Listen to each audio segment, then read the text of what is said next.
మనతో గోపీనాథ్ రెడ్డి గారు, మీరు కర్నూలు జిల్లాలో చాలా సంవత్సరాలుగా ఈ సేంద్రీయ వ్యవసాయం, ప్రకృతి వ్యవసాయం చేస్తూ ఉన్నారు. ఏంటి మీ అనుభవాలు? అంటే ప్రభుత్వం నుంచి ఇప్పుడు మీరు పంటలు పండిస్తారు, దాన్ని మార్కెట్ చేసుకోవటం ఎట్లా, మీ సొంతగా చేసుకుంటున్నారా, కొనే వాళ్ళకి మీకు లింక్ ఎట్లా కుదిరింది, ఏమేమి పంటలు పండిస్తున్నారు, మీ అనుభవాలు చెప్పండి గోపీనాథ్ రెడ్డి గారు.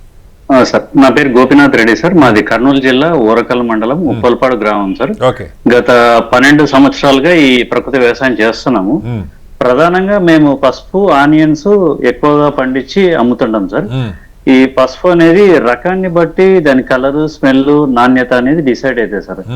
అది మా ఓన్ ప్రాపగేషన్ ద్వారా బాగానే వస్తుంది సార్. ఇంకొకటి దానికి సత్వకు మనం జనుము, జీలిగా, పిల్ల పెసర అట్లాంటి పొలానికి సత్వ ఇస్తారు. పసుపు కొమ్ములు మీరు అంటే ఈ కంపెనీలకు అమ్ముతారా, లేకపోతే వినియోగదారులకి డైరెక్ట్ గా అమ్ముతారా?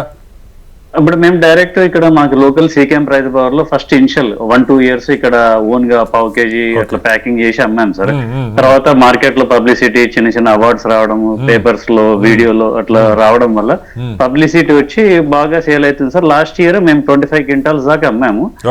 ప్రీవియస్ గవర్నమెంట్ కూడా కొన్ని మేళాస్ అట్లా పెట్టాయి. రీసెంట్ గా ఈ గవర్నమెంట్ లో మనకు వైజాగ్ మేళాలో ఒక 1,20,000 దాకా సేల్ చేయగలం మేము. పసుపు, తర్వాత కారము, మిగతా ఐటమ్స్.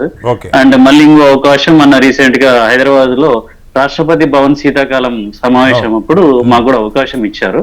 ఒక 90,000 సరుకు దాకా అమ్మగలిగాము. ప్రధానంగా పసుపు, పల్లీలు అవి బాగా పోయినాయి. అండ్ బెల్లం కూడా మంచి రిక్వైర్మెంట్ ఉంది.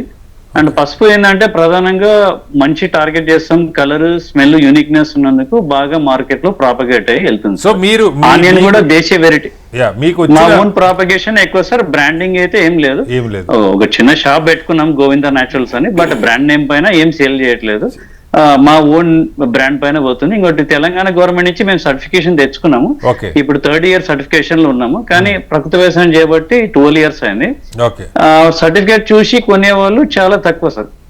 ఒక 5 to 10%. అంటే ఆనియన్స్ కూడా ఎట్లా, ఆనియన్స్ ఎక్కడ హోల్సేల్ మార్కెట్ తీసుకెళ్తారు? అవి కూడా మీ హోల్సేల్ సార్. డైరెక్ట్ మాకి organic stores and buyers and direct కన్స్యూమర్సే తీసుకుంటున్నారు sir. Per month 5 to 10 tons అమ్మే కెపాసిటీ వచ్చింది సార్. మా ఓన్ పొలంలో అమ్ముతాము. నమ్మకం కుదిరింది మీ దగ్గర కొనేవాళ్ళు కూడా? మీరు నమ్మకం అయితే కుదిరింది.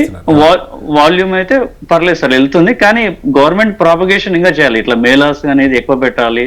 అంటే మార్కెట్ లో కాదు గోపీనాథ్ రెడ్డి గారు, నా ప్రెసిడెంట్ అంటే మార్కెట్ లో ఆర్గానిక్ ఆనియన్స్ లేకపోతే మామూలు అట్లా సపరేషన్ ఉందా? ఇప్పుడు అంటే మేము హైదరాబాద్ లో ఏదో సీజన్ లో ఈ మామిడి పళ్ళు ఇలాంటి ఆర్గానిక్ అని అమ్ముతారు, కానీ విడిగా ఎట్లా తెలుస్తుంది కొనే వాళ్ళకి? అంటే టేస్ట్ ఇప్పుడు ఉల్లిలో వచ్చేసి ప్రధానంగా మేము 6 years నుంచి ఆనియన్ సీడ్ తీసుకొని వేరే ఫార్మర్స్ దేశీ సీడ్ దాన్ని వేస్తాం. కలుపులు తీయడం కానీ కొంతవరకు సమస్య, కొంతవరకు పెట్టుబడి అదే ఎక్కువ కనిపిస్తుంది. మాన్యువల్ గా కలుపులు తీయాలి కాబట్టి దాన్ని కోస్తే దాంట్లో కళ్ళలో నీళ్లు కావడం కానీ, మన టేస్ట్ కానీ చాలా మంది ఫీడ్బ్యాక్, రబ్బర్ ఆనియన్లు తిన్నాం, మీది టేస్ట్ బాగుందని ఒకసారి 5-10 kg తీసుకుంటారు. ఓకే అని షెల్ కూడా దాదాపు 4 to 5 months 6 months దాకా వస్తుంది. హ్యాపీ కస్టమర్ ఉన్నాడు, రిపీటెడ్ కాల్ బ్యాక్ వస్తుంది. 200 to 300 kg దాకా 3 months లో అమ్మగలుగుతున్నాం. Right sir.